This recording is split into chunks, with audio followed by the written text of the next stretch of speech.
Lieutenant Franck Brinceau-Larreau, au nom de la République française, nous vous faisons chevalier de la Légion d'honneur.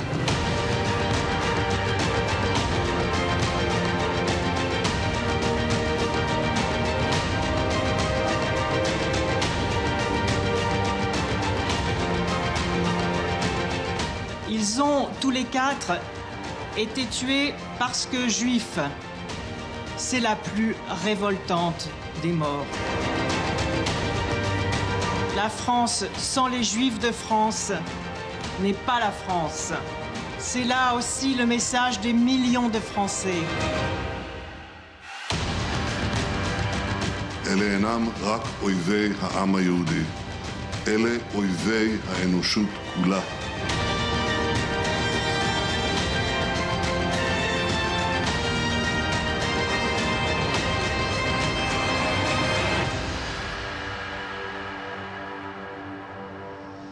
Bonsoir à tous, nouvelle édition spéciale sur i24 News. Nous allons évoquer ce soir longuement les hommages, les premiers hommages aux victimes portés en terre aujourd'hui en France, mais aussi en Israël. Vous le voyez sur ces images avec plusieurs milliers de personnes rassemblées à Jérusalem pour rendre hommage aux 4 victimes juives de l'attentat de Vincennes, suite donc aux attaques de la semaine dernière. On évoquera également ce qui s'est passé cet après-midi à l'Assemblée nationale à Paris avec un discours particulièrement offensif du Premier ministre Manuel Valls qui confirme que la France est bien en guerre contre le terrorisme et qui dévoile des premières mesures qui méritent d'être détaillées et commentées. Et puis on évoquera aussi la sortie, comme si de rien n'était, ou presque demain, de Charlie Hebdo, un numéro de l'après-tuerie qui sera tiré à plus de 3 millions d'exemplaires à travers le monde, car il sera même traduit en arabe et en turc. Et d'ailleurs, le monde arabe réagit déjà ce soir avec une mise en garde des autorités religieuses en Égypte de tout cela. On va parler donc durant cette édition spéciale avec vous, Avi Pazner, bonsoir. Bonsoir, ancien ambassadeur d'Israël en France notamment, et avec vous, Daniel Haïk, bonsoir, analyste sur i24 News. Vous étiez notamment dimanche aux côtés du Premier ministre israélien Benjamin Netanyahou dans son voyage à Paris pour participer à cette fameuse marche républicaine. Mais tout d'abord donc, l'hommage émouvant et solennel rendu aujourd'hui à Jérusalem par Israël aux 4 victimes juives de l'attentat de Vincennes. C'est un reportage de Maxime Pérez. Un immense cortège pour accompagner les dépouilles de Johan, Philippe, Yoav et François Michel. Devant des milliers d'anonymes, les victimes de l'attentat contre l'hypercacher ont été enterrées au cimetière de Givat Shaoul à Jérusalem. La volonté de leur famille a ainsi été respectée, honorée même par le gouvernement israélien qui a organisé une vibrante cérémonie. Sous cette tente où ont été alignés les 4 linceuls, leurs proches, mais surtout un impressionnant parterre d'officiels. Le président de l'État, Reuven Rivlin, Benjamin Netanyahou, le Premier ministre, ou encore le chef de l'opposition, Yitzhak Herzog. Face à la tragédie, les responsables israéliens ont tenu à témoigner leur solidarité et apporter l'hommage de la nation et de tout un peuple. Les Juifs peuvent vivre dans de nombreux pays et ils ont le droit d'y vivre en sécurité. Mais ils savent au plus profond de leur cœur qu'ils ont un pays, l'État d'Israël, leur foyer historique, et qu'il les accueillera toujours les bras ouverts, comme des fils. Émotion intense dans la foule, à la mesure de la douleur pour les proches des victimes. Moment fort de la cérémonie, Valérie Braham, veuve de Philippe Braham, a pris quelques instants la parole après avoir allumé une bougie du souvenir. Je pleure ici, mais je sais que vous pleurez avec moi et je vous remercie. Comment croire à tout ceci? Philippe, protège-moi, protège Chirène et Naor, Ella et Raphaël.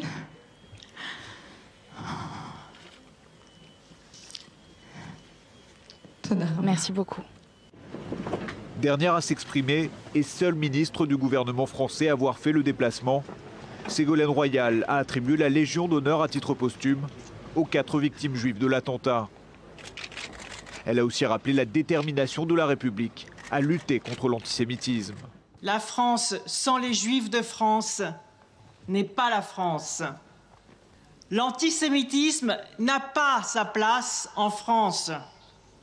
C'est là aussi le message des millions de Français qui se sont retrouvés dimanche dans les rues du pays tout entier. Je suis Charlie, mais aussi je suis juif, résonnait à l'unisson dans les rues du pays. Amis, connaissances, proches et simples membres de la communauté francophone d'Israël, nombreux ont tenu à témoigner de leur tristesse et de leur inquiétude aussi. Il y en a marre de ce terrorisme, il y en a marre d'avoir peur de partout. On a de la famille là-bas, on a de la famille en Tunisie, on a de la famille partout et on est en sécurité nulle part, quoi. Voilà. On était en Israël cet été, donc on a reçu, comme vous le savez, des bombes ici et ils ont pris de nouvelles de nous. Et aujourd'hui, vous voyez, c'est nous qui venons les recevoir, comme quoi on est en sécurité nulle part. Et aujourd'hui, surtout pas en France. Voilà, je pense que c'est tout le monde qui n'est pas en sécurité. Il n'y a pas que les Juifs, il y a tout le monde. C'était un événement, une épreuve très très dure aussi à vivre, car on a perdu un frère, un ami, un frère qui était toujours souriant, fort. Malgré ce qu'il y avait devant lui, on était toujours confiants avec lui. Et il nous emmenait toujours dans des simchas et dans des événements incroyables avec Yohan. Avant la mise en terre, la cérémonie d'hommage s'est achevée par l'hymne israélien, la Tikva, un message d'espoir malgré tout, pour accompagner le deuil.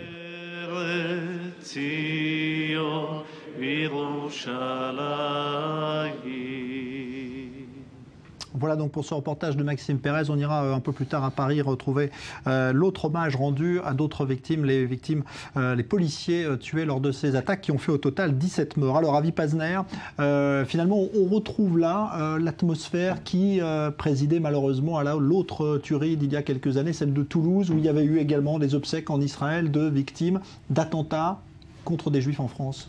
Moi je trouve que c'est une grande idée d'avoir ces obsèques en Israël. Ça nous permet de montrer le respect, l'amour, l'affection que nous avons pour les victimes et pour les Juifs de France en général. C'est malheureux, évidemment, qu'on doit en arriver là. Mais j'ai suivi, comme tout le monde aujourd'hui, la cérémonie. Je l'ai trouvée très digne, à un niveau mondial, qu'on a pu voir la douleur, pas seulement de la communauté juive de France, la douleur des Israéliens. Il y avait énormément d'Israéliens. Tout le monde politique, j'ai vu là-bas, presque tous les ministres, tout le monde était là-bas. J'ai vu les leaders de la communauté juive de France qui sont venus. J'ai vu des gens de la rue qui sont venus pour payer leur respect à ces décédés. Et j'étais particulièrement touché du fait que Ségolène Royal, qui premièrement était une excellente représentante de la France, elle est connue en Israël. Elle était ministre, elle était évidemment presque présidente. Elle est très connue en Israël. Elle a été très digne et elle a remis les insignes de chevalier de la Légion d'honneur aux décédés. François Hollande a fait la même chose pour les policiers qui ont été toutes tués. Les victimes seront décorées. Toutes les victimes ont été décorées. Et moi, j'ai trouvé cela extrêmement touchant et comme symbolisant vraiment, je crois, la détermination de la France de prendre un nouveau sentier dans cette lutte contre le terrorisme. Je crois qu'on a vu déjà le début maintenant. On voit déjà le début parce que là, quelque chose est arrivé. Quelque chose est arrivé qui n'est pas arrivé auparavant. La France a été touchée dans ses entrailles démocratiques, si je peux dire. Ce qui n'était pas le cas lors de la tuerie de Toulouse? Malheureusement, non. Je dois le dire, malheureusement, non. La tuerie de Toulouse, Hollande était sur place, mais il n'y a pas eu en France ce tressaillement profond qu'il y a eu maintenant. Il n'y a pas eu 4 millions de personnes dans les rues de France lorsqu'il y a eu la tuerie de Toulouse. Maintenant, cette démonstration, cette manifestation démontre aussi, je crois, la volonté de la France d'affronter ce problème d'une autre manière. Je crois qu'on va voir maintenant, j'espère en tout cas, une série de pas concrets de la France pour arriver à combattre ce terrorisme. Évidemment, le terrorisme ne peut pas être vaincu à 100%. Même Israël, même nous, sommes encore victimes du terrorisme, malgré nos succès dans cette... Mais là, je crois que la France a compris qu'il fallait employer d'autres moyens légaux, d'autres moyens que celui que ceux qui étaient employés jusqu'à maintenant. Et j'espère que nous voyons maintenant une ère nouvelle dans cette lutte contre le terrorisme. Alors on parlera justement des mesures annoncées. D'abord, Daniel Haïk, votre sentiment là après cet hommage? J'ai le sentiment, après avoir été tout à l'heure au cimetière de Givat Shaul à Jérusalem, d'une forme de communion de destin entre la communauté juive et l'État d'Israël. C'est une terrible communion de destin parce que finalement cela commence à devenir malheureusement, terriblement une habitude. J'ai assisté aux obsèques d'Ilan Halimi en 2007, un an après qu'il ait été assassiné. C'était à Jérusalem, à quelques dizaines de mètres de là où ont été inhumées les victimes aujourd'hui. J'ai assisté aux obsèques des victimes de l'attentat de Toulouse. Et à nouveau, aujourd'hui, ces obsèques, quelque part, il y a une communion de destin, puisque les Israéliens, malheureusement, sont habitués à ce genre de circonstances dramatiques, ces attentats, les multiples attentats. Et j'ai parlé tout à l'heure, à la fin de la cérémonie, avec un rabbin, le rabbin Yehuda Ben Ishai, qui pourrait être un terrible lien entre ces deux communautés, entre la communauté de juifs de France et l'État d'Israël, puisque lui-même est issu de la communauté juive de France. Il est venu en Israël il y a 40 ans. Il est rabbin d'une communauté francophone. Et puis il a lui-même, on le sait, perdu sa fille, son gendre, 3 de ses petits-enfants dans un attentat terroriste, dans un massacre à Itamar, il y a de cela à peine 4 ans. Et donc, quelque part, il y avait beaucoup de douleur et beaucoup de tristesse, mais une forme d'incroyable communion de destin entre la communauté juive meurtrie dans sa chair et l'État d'Israël touché aussi. Mais ça veut dire que le malentendu qui existait un petit peu à Toulouse lorsqu'on avait vu peut-être la visite de Netanyahou et les propos qu'il avait tenus là-bas, se sont dissipés aujourd'hui. On a vu un discours aussi plein de sincérité de Ségolène Royal. Oui, enfin, aujourd'hui c'était très digne, mais je ne sais pas si tous les malentendus autour de Netanyahou se sont dissipés à Paris. Par exemple, il y a eu des rumeurs selon lesquelles François Hollande ne désirait pas que Netanyahou ni Mahmoud Abbas viennent à Paris pour ne pas détourner l'attention du fait qu'il s'agit là d'un terrorisme sur le sol français et que les victimes sont françaises. Et puis Netanyahou est venu. Et moi, j'ai vu à ma surprise, j'étais pas à Paris comme Daniel, mais j'ai vu à ma surprise sur les télévisions qu'il était là à attendre l'autobus, qu'on l'avait mis. Il y a un autobus qui passait, et puis les gens disaient avancez, avancez, avancez. C'est pas de cette manière qu'on traite un Premier ministre israélien, même si je comprends qu'il y avait, comme on dit en hébreu, un certain balagan qui dans des occasions comme ça, un certain désordre, qui dans des occasions comme ça est presque normal, dirais-je.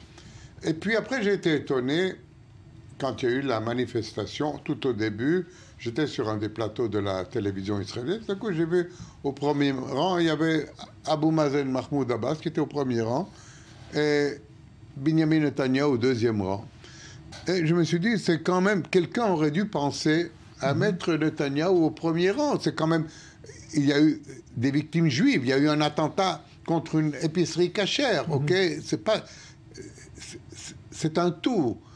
Bon, puis après, le président du Mali l'a invité. Pendant la marche, après, il était au premier rang. Donc je dis que, mais il ne faut pas entrer dans ces considérations politiques maintenant. On a de bonnes relations avec la France, des fois un peu meilleures, des fois un peu moins. Mais je pense, Avi, que parce que le contexte est tout à fait particulier, parce qu'il y avait l'attentat à Charlie Hebdo avant l'attentat au supermarché Cacher, je crois qu'on est dans des situations très délicates où peut-être que certains seront étonnés par cette prise de position, c'est peut-être que Benjamin Netanyahou est venu trop tôt en France. Peut-être que finalement, il y a un temps pour tout. Il y a un temps pour prendre le deuil, pour pleurer, et il y a un temps pour parler, pour faire passer des messages. Et que peut-être, même s'il a été très chaleureusement accueilli à la synagogue de la Victoire, la grande synagogue de Paris, peut-être qu'il est venu peut-être un petit peu trop tôt, et qu'il fallait prendre ses distances, alors que la communauté juive voulait être à l'unisson de l'ensemble de la nation française face à la situation. Peut-être que effectivement, pour aller en France, pour faire partie de ce front antiterrorisme, certes. Par rapport à la communauté, peut-être un point de recul aurait été peut-être nécessaire, un pas de recul aurait été peut-être nécessaire. Venir dans une semaine, venir dans un mois, exprimer ce que Benyamin Netanyahou a voulu exprimer, cet appel à l'Aliyah qu'il a après modéré par la suite. Peut-être qu'il y a un temps pour tout, et je peux le sentir à 2 points. Les dirigeants communautaires peut-être étaient un peu plus embarrassés aussi de par la présence de Benyamin Netanyahou, alors que on va dire l'ensemble de la communauté l'a accueilli très, très chaleureusement. Il y a deux temps, je crois, deux réactions. Peut-être, c'est un avis que j'émets en ayant été sur le terrain. Ouais. Je crois que c'est important que Benyamin Netanyahou fasse passer son message. Il faut savoir quand on le fait passer. Il y a peut-être des instants où il est plus difficile à faire passer. Mais vous savez, Daniel, que ça aurait été étonnant de voir une manifestation de 1 million ou 2 millions, de 4 millions de personnes, avec 40 dirigeants du monde entier, et ne pas voir Netanyahou comme représentant d'un pays qui a été non seulement victime du terrorisme pendant tant d'années, mais qui a ressenti dans sa chair la perte de 4 personnes qui étaient dans cette épicerie cachère, comme vous l'appelez, supermarché cachère. Moi, vous avez raison quand vous dites que ce n'était pas le moment d'appeler les Juifs à faire leur aliyah en Israël. Vous avez complètement raison. Ouais. Mais dans un mois, ça ne sera pas le bon moment non plus. Je crois que ce n'est pas le devoir d'un Premier ministre israélien ou d'un homme politique israélien quelconque d'appeler les Juifs de France à quitter leur pays, à venir en Israël. Ça doit venir de l'intérieur, ok ? Ça doit être un sentiment. C'est bien qu'il a dit, si vous il a dit, si vous décidez que vous voulez vivre en Israël, nous vous accueillerons à bras ouverts, comme nous accueillons. Que lui-même avait peut-être exagéré dans le contexte. Ou bien on lui a fait comprendre. Rappelez-vous, Daniel, rappelez-vous, Jean-Charles, Ariel Sharon, la fameuse déclaration que Juifs de France, quittez la France, a-t-il dit, venez en Israël. Chirac en a fait un scandale. Et c'est vrai aussi que c'était bien après des attentats. Oui, bien sûr, c'était pendant l'intifada, la deuxième intifada. Alors qu'il y avait non pas des attentats terroristes comme aujourd'hui, mais des attaques contre des juifs. On brûlait des synagogues, on lançait des pierres à des enfants juifs qui allaient à l'école. Il y avait une atmosphère mauvaise. C'était en 2003, 2004. Et Sharon a fait une déclaration très forte, très dure, comme lui seul savait les faire. Et Chirac a répondu, et puis Sharon a dû, 24 heures après, expliquer, se désister, etc. Netanyahou, il a compris plus vite, ok ?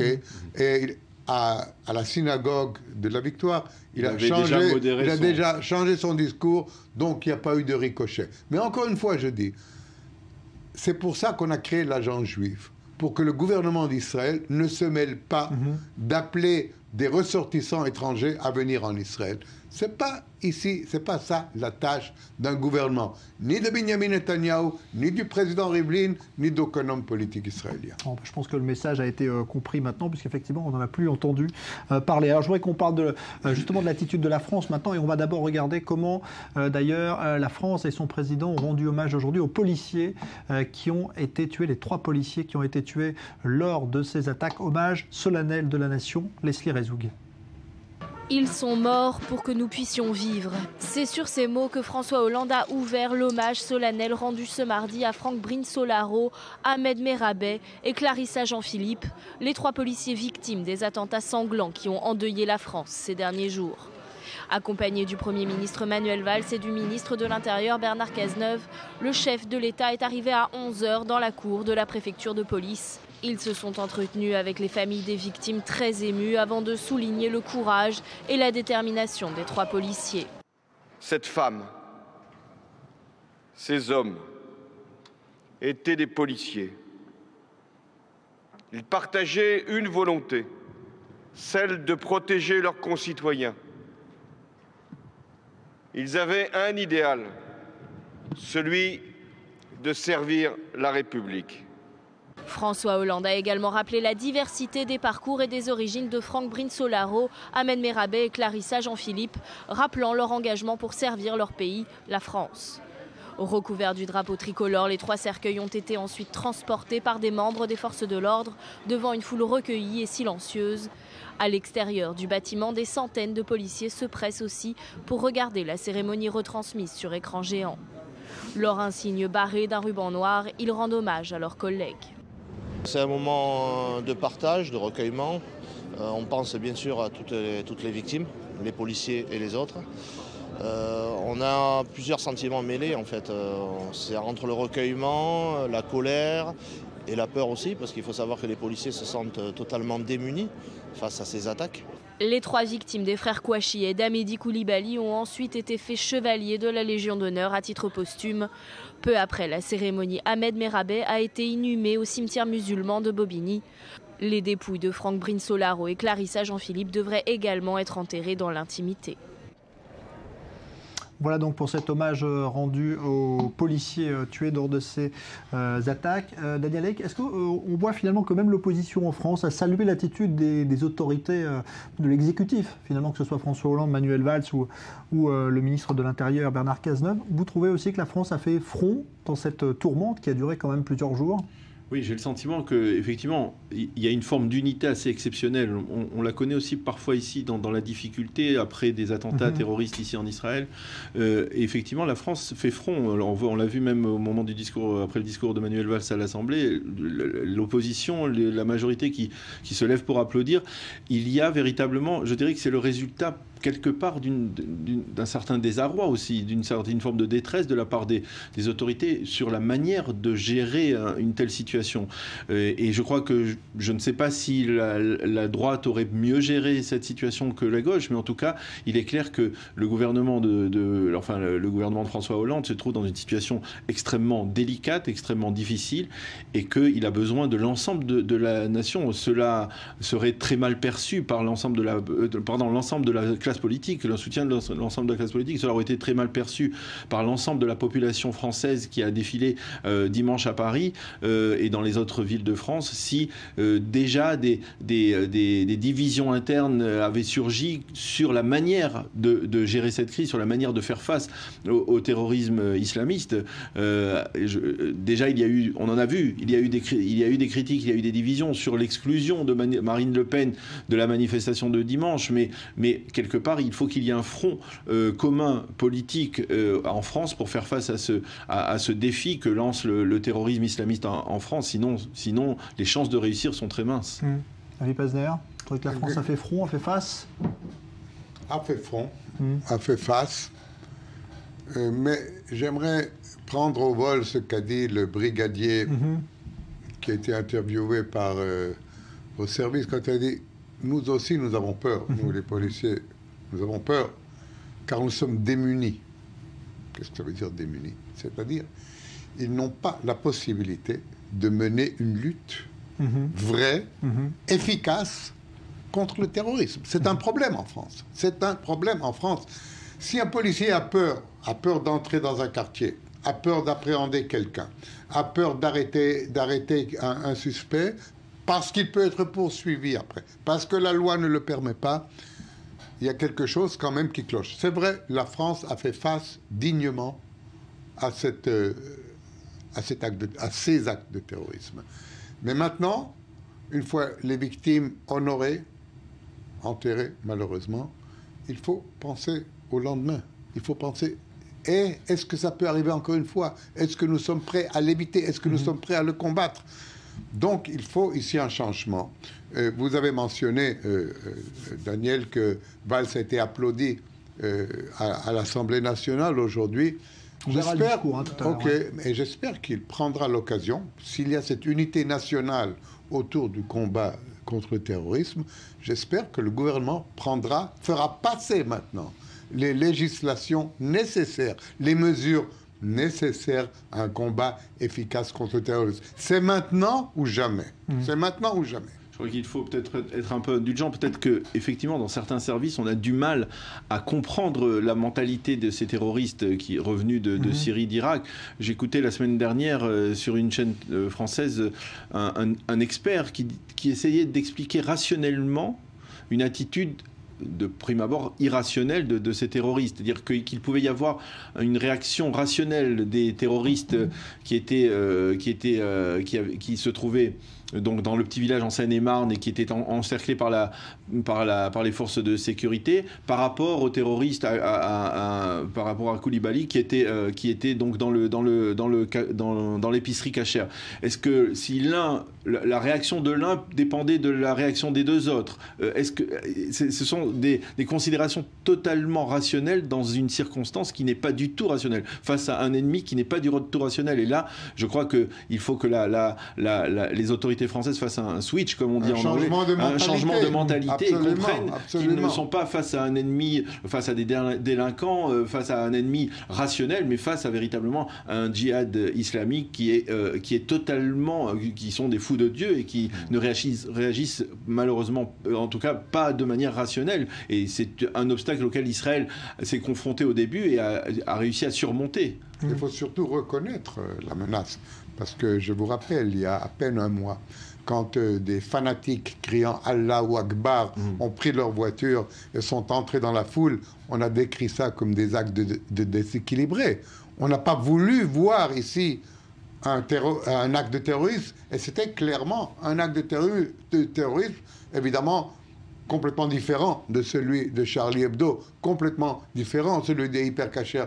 Mais c'est le terrorisme a beaucoup de visages. Oui. Il faut d'abord le reconnaître pour combattre l'ennemi. Bien sûr, il faut le reconnaître. On a beaucoup trop balayé sous le tapis ce genre d'attentat en essayant de trouver Quand on parle de guerre aujourd'hui, comme l'a dit Manuel Valls, ça fait partie d'une prise de conscience aussi qui n'était peut-être pas là avant. Ah oui, certainement. Certainement, on l'a remarqué. On l'a remarqué à l'époque du régime socialiste de Lionel Jospin en 2002, lorsque les socialistes ont refusé de faire face à toute la multitude d'attentats antisémites en les considérant comme des problèmes de banlieue, des problèmes socio-économiques. On risquait de se retrouver dans le même cas de figure si effectivement les autorités françaises prennent conscience qu'il y a un changement à faire déterminant. Alors je crois que ça sera le premier élément qui apportera une forme de réconfort auprès de la population en général et de la communauté juive en particulier. Ouais, en tout cas, effectivement, les mesures qui ont été annoncées tout à l'heure, on va les voir dans un instant, on va les détailler dans un instant, juste après la pause, parce que c'est effectivement assez spectaculaire et semble-t-il, cela va dans la direction que tous les deux vous souhaitiez. On verra cela dans un instant avec le reportage de Léa Berdugo. Merci Avi Pazner, ancien ambassadeur d'Israël en France. Dans un instant, on sera avec d'autres invités également en direct de notre studio à Paris pour évoquer donc cette situation et puis la parution également demain d'un nouveau numéro de Charlie Hebdo, une semaine donc après la tuerie dans ce journal satirique qui a fait 12 morts. Eh bien, Charlie Hebdo est dans les kiosques demain. Ça aussi, c'est peut-être une première victoire sur les terroristes. Restez avec nous, on se retrouve juste après la pause.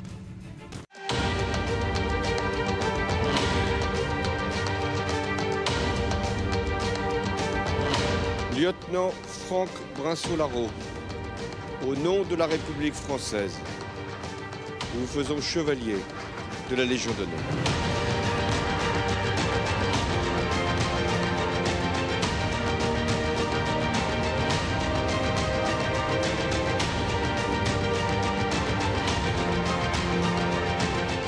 Ils ont tous les quatre été tués parce que juifs. C'est la plus révoltante des morts. La France sans les Juifs de France n'est pas la France. C'est là aussi le message des millions de Français. אלה אינם רק אויבי העם היהודי, אלה אויבי האנושות כולה.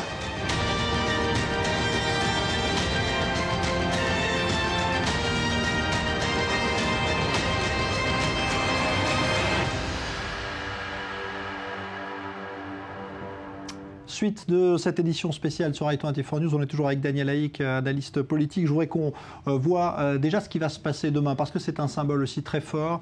Une semaine après donc cette tuerie effroyable dans les locaux du quotidien Charlie Hebdo, 12 morts, on vous le rappelle, 17 en tout avec les attaques qui ont suivi. Eh bien, le journal satirique va reparaître demain, 3 millions d'exemplaires. L'équipe des survivants a pu travailler dans les locaux du journal Libération. On était hier soir avec Laurent Geoffrin Bernard, le directeur du quotidien.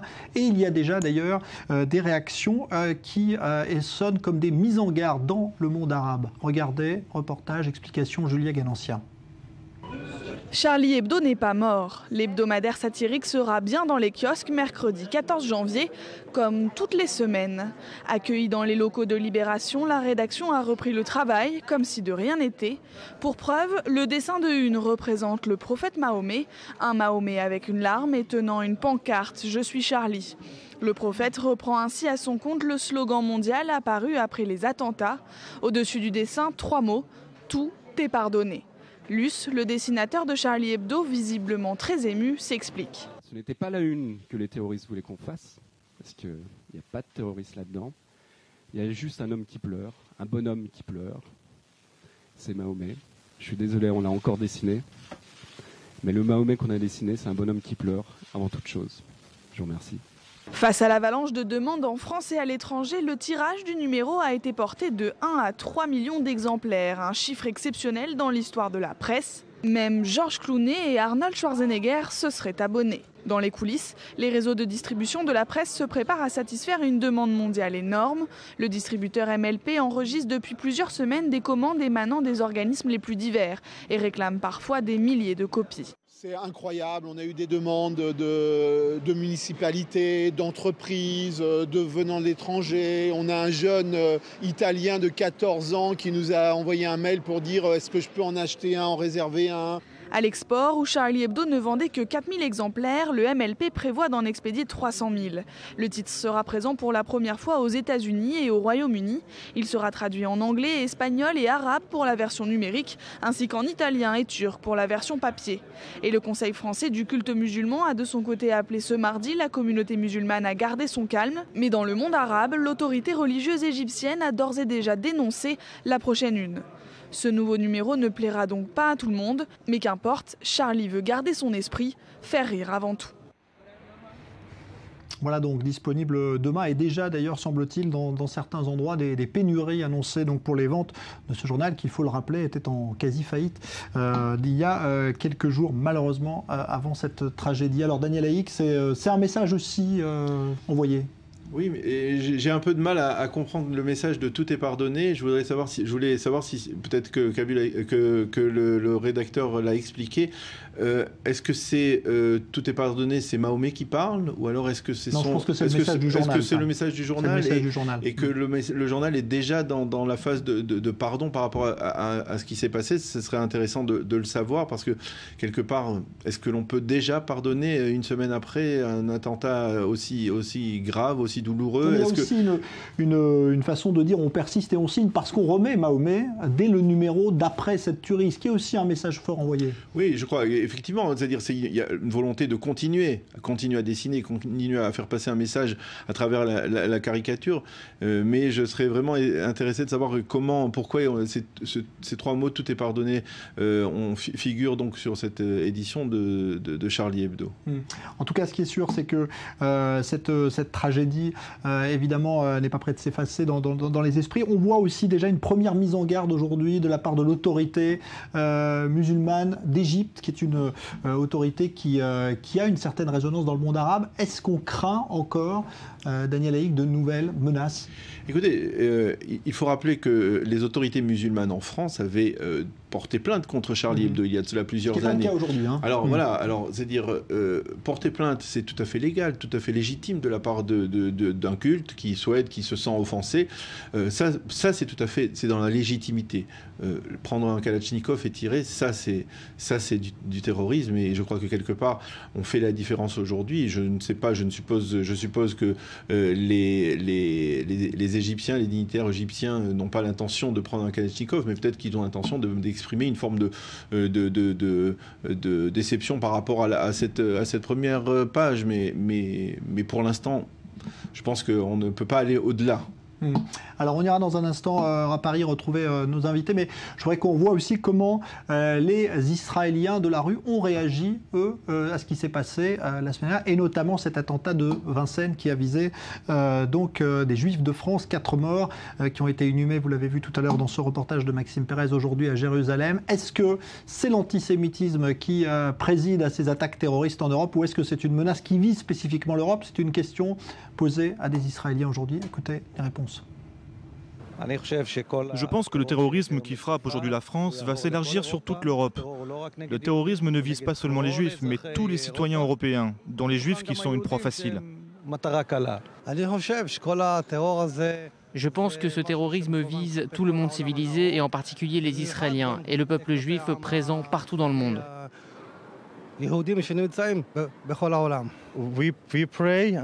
prions et prêchons la fraternité, la paix, une vie pacifique dans ce monde, car nous sommes tous les enfants de Dieu.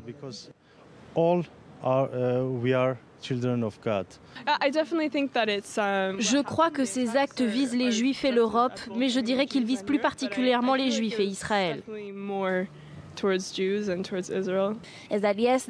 Oui, la dernière attaque terroriste visait les Juifs en particulier, car les Juifs sont souvent pris pour cible par l'islam radical.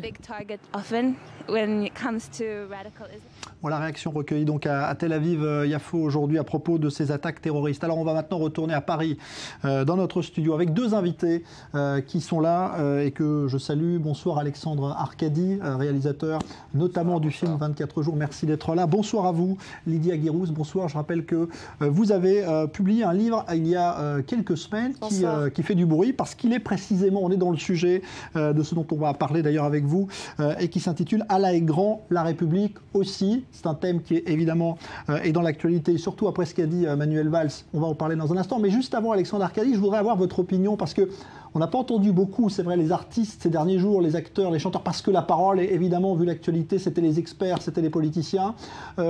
Est-ce que le monde artistique aussi est choqué parce que ça touche des journalistes, des dessinateurs, par ce qui s'est passé? On vous a vu vous mobiliser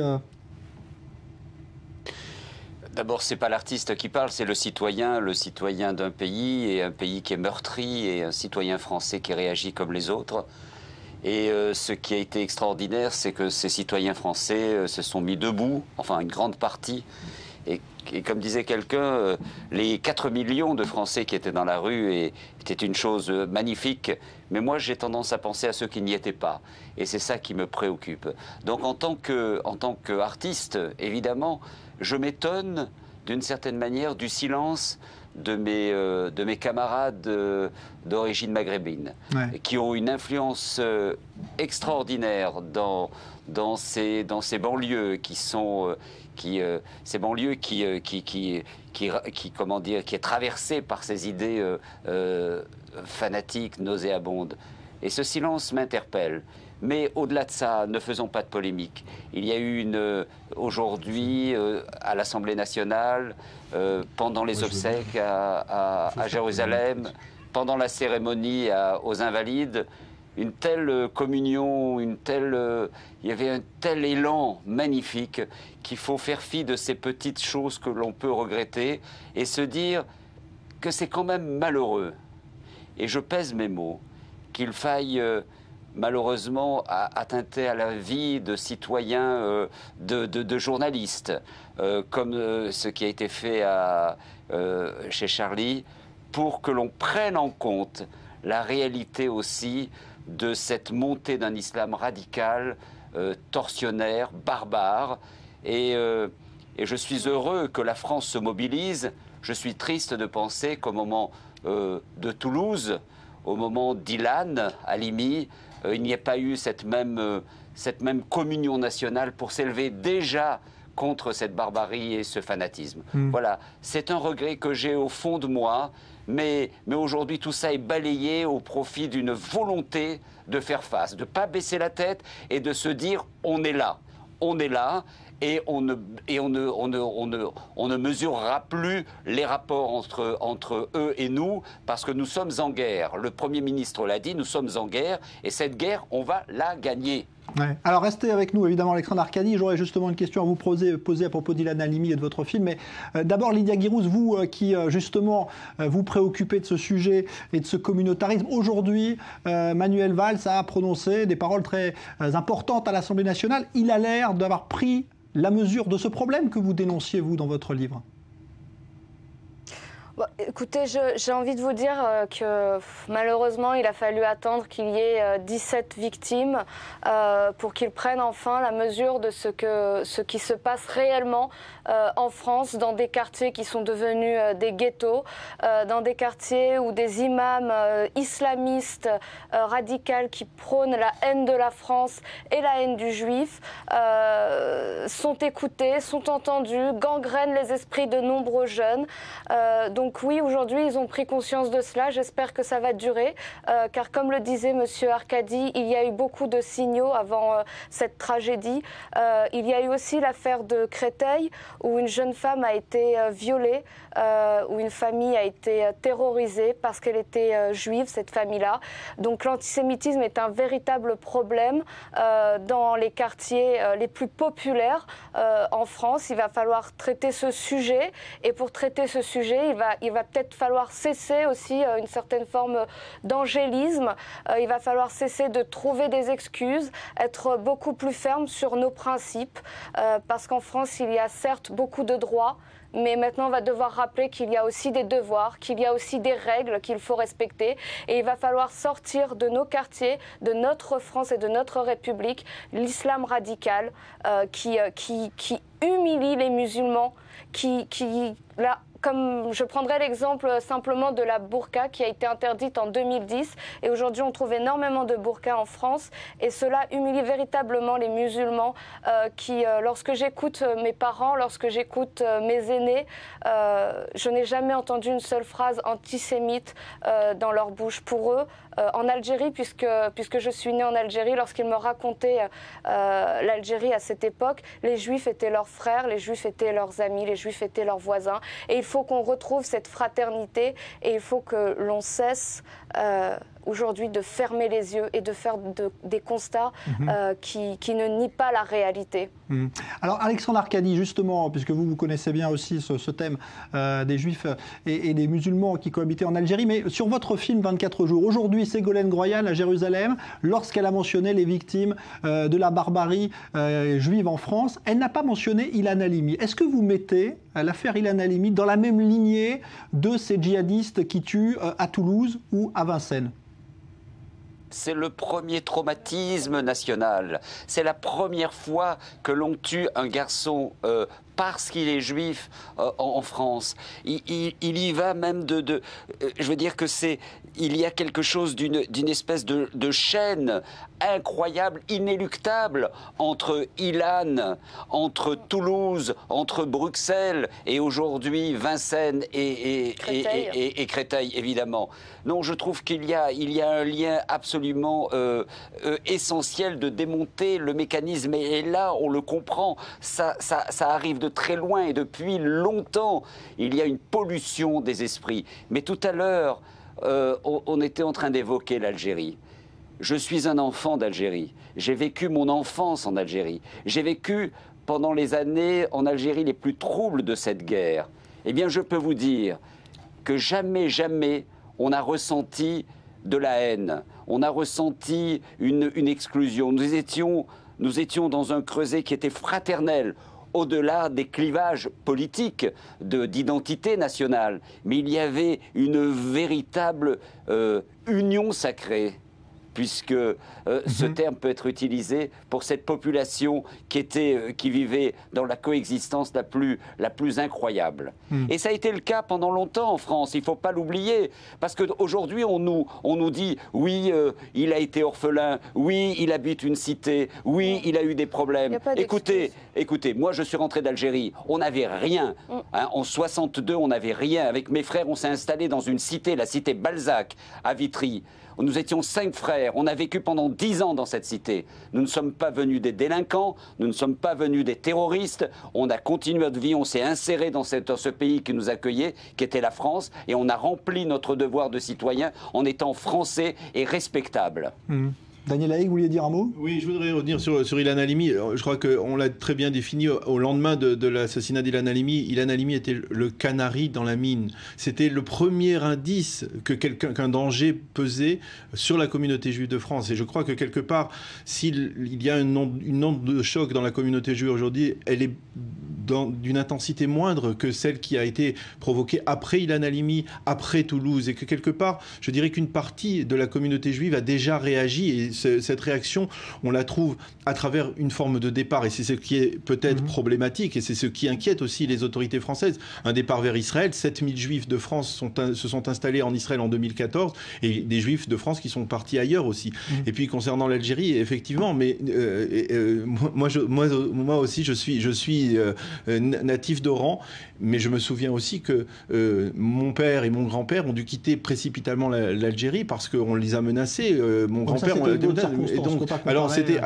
c'était dans d'autres circonstances. Je pense que ce qui est important, c'est surtout de ne pas. Alexandre, que je respecte beaucoup, a dit ça m'étonne ce silence des intellectuels ou des artistes. Il faut le balayer. Non, il ne faut pas balayer. Je crois que c'est le devoir de chacun d'entre nous, de chacun des citoyens français aujourd'hui, d'aller voir les artistes d'origine algérienne, les artistes d'origine musulmane, et de leur dire pourquoi vous n'étiez pas à la manifestation, pourquoi vous n'avez pas réagi, pourquoi vous n'étiez pas à nos côtés. Et je citerai juste un témoignage d'un ami journaliste avec lequel nous avons parcouru certaines rues entre la Nation et la République dimanche, qui me disait: je suis étonné, je n'ai pas l'impression que la France des banlieues est présente. Il me semble qu'il a utilisé un terme que l'on utilise en France, en Israël, c'est la France blanche, mais pas la France des blacks, pas la France des beurs. Elle ne lui semblait pas présente. C'est lui, israélien, qui l'a remarqué. Lydia Guirouz, vous confirmez ou pas? Oui, moi j'ai été dès le premier jour, d'ailleurs juste avant d'apprendre le massacre qui s'est passé chez Charlie Hebdo, j'étais en débat face à un imam à la radio et en conclusion je lui ai dit: de toute façon vos ennemis ce sont la liberté d'expression, c'est Charlie Hebdo, et ce sont les juifs de France également. Et à la fin de l'émission, j'ai appris que Charlie Hebdo avait été attaqué et immédiatement j'ai pris la parole pour dire: il faut aller manifester massivement, il faut aller démontrer notre solidarité avec Charlie Hebdo d'abord, et puis ensuite, lorsqu'il y a eu l'affaire de Vincennes, aller manifester et dire non, nous refusons cet antisémitisme, et il faut être musulman de France, français de confession musulmane, il faut absolument être de manière très importante à ces manifestations. Et bien sûr qu'il y a eu des problèmes, parce qu'aujourd'hui, moi, je me retrouve à être insultée, j'ai même reçu des menaces parce que j'ai appelé les musulmans de France à manifester, et parce que je dénonce cet antisémitisme qui gangrène de nombreux quartiers en France. Donc aujourd'hui, on a un problème de vivre ensemble, on a un problème de cohésion nationale, mais je crois qu'il ne faut pas faire non plus l'amalgame. Il y a une majorité, j'ai envie de le croire, silencieuse de personnes de confession musulmane en France qui n'osent plus parler, qui n'osent plus dire leur soutien, parce qu'ils vivent dans ces quartiers-là où des trafiquants qui sont souvent lourdement armés font la loi, où la loi de la République n'est plus appliquée, parce que c'est la loi soit des islamistes, soit la loi des dealers qui est appliquée dans ces quartiers-là. Donc aujourd'hui, il faut aussi que les musulmans, c'est vrai, doivent se manifester davantage, en tout cas dans leur amour de la République et dans leur amour de la laïcité et de la fraternité. Alexandre Arcadi, justement, alors aujourd'hui, Manuel Valls a prononcé des paroles très fortes à l'Assemblée nationale pour prendre la mesure de ce problème et répéter que les Juifs n'avaient pas le droit d'avoir peur en France. Or, c'est le cas aujourd'hui. Est-ce qu'à votre avis, il faudra vivre avec cette peur encore longtemps pour la communauté juive, ou est-ce que, il y a peut-être des mesures qui peuvent atténuer tout cela et retrouver peut-être une autre atmosphère? Il faut saluer Manuel Valls. Il faut saluer sa détermination, son courage, sa constance. Il a été le premier à montrer du doigt ce pseudo-humoriste qui a fait bien des dégâts dans notre société. Il l'a montré du doigt, il a été décrié. Peu de gens l'ont suivi. Aujourd'hui, il est en première ligne. Aujourd'hui, il prend des mesures. Aujourd'hui, il dit tout haut ce qu'il faut dire vraiment. C'est-à-dire que les Juifs de France font partie intégrante de la société et qu'ils ne doivent plus avoir peur.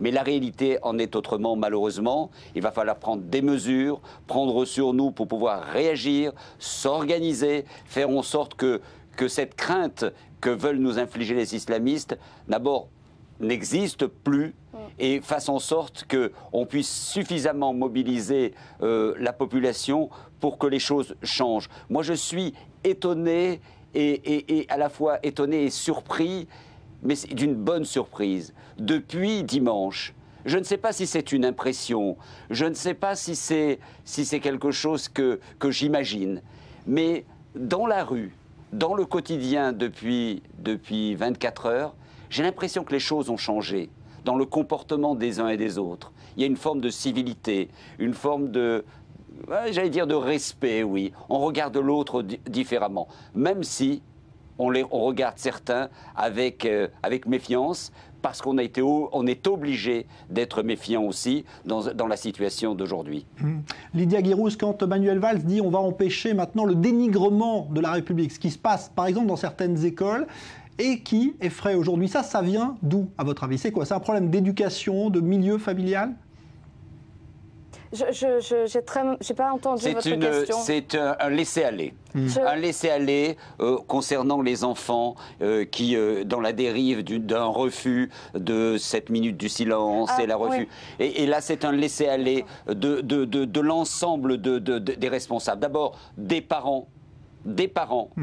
Des éducateurs qui ont laissé aller pour ne pas avoir de problème. Parce que pendant des années, on a mis sous le tapis les problèmes. On paye 30 ans de laxisme en France. On paye 30 ans de laxisme, 30 ans d'excuses pour ne pas stigmatiser, pour ne pas faire l'amalgame. Moi, j'ai été très choquée après ce massacre qui a eu porte de Vincennes. À la communauté juive aujourd'hui en France est en deuil, car il y a eu 4 personnes qui sont mortes, dont 2 jeunes personnes. Et j'imagine la souffrance de leurs parents, d'avoir immédiatement entendu dire ne faisons pas d'amalgame, comme si c'était la communauté musulmane qui était la première à souffrir, comme si c'était la communauté musulmane qui avait perdu les siens. Donc oui, on paye 30 ans de laxisme et l'école doit redevenir un sanctuaire où le respect doit être la première des valeurs, sauf qu'on a lâché depuis bien longtemps et maintenant il va falloir reprendre les choses en main.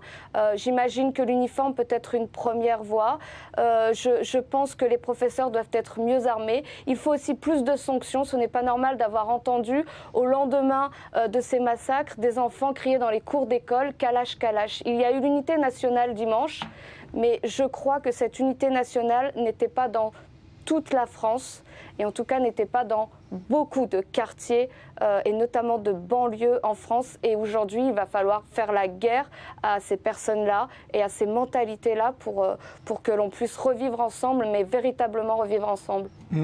Alexandre Arcadi, vous avez l'impression qu'il y a une spécificité française là qui fait que ces attaques se répètent avec cette violence, parce qu'il y a un schéma qu'on retrouve malheureusement Toulouse et aussi Vincennes ou Charlie Hebdo? Écoutez, j'ai envie de dire, c'est vrai que tout à l'heure je disais que c'est le citoyen français et pas l'artiste qui parle, mais en écoutant le débat ce soir, j'ai presque fait un flashback, ce qui est normal pour un cinéaste. 86, je fais un film qui s'appelle L'Union Sacrée. L'Union Sacrée qui met en scène le début de cet islamisme radical venu de l'extérieur. La haine du juif déjà, l'attentat de chez Goldenberg, et cette sonnette d'alarme. 86, je fais ce film. En 99, ébranlé par la guerre d'Algérie, la guerre civile en Algérie, je fais un film qui s'appelle Là-bas mon pays, où je montre cet islamisme national algérien qui tue, qui égorge, qui torture, qui élimine son peuple. Et je suis ébranlé en faisant ce film.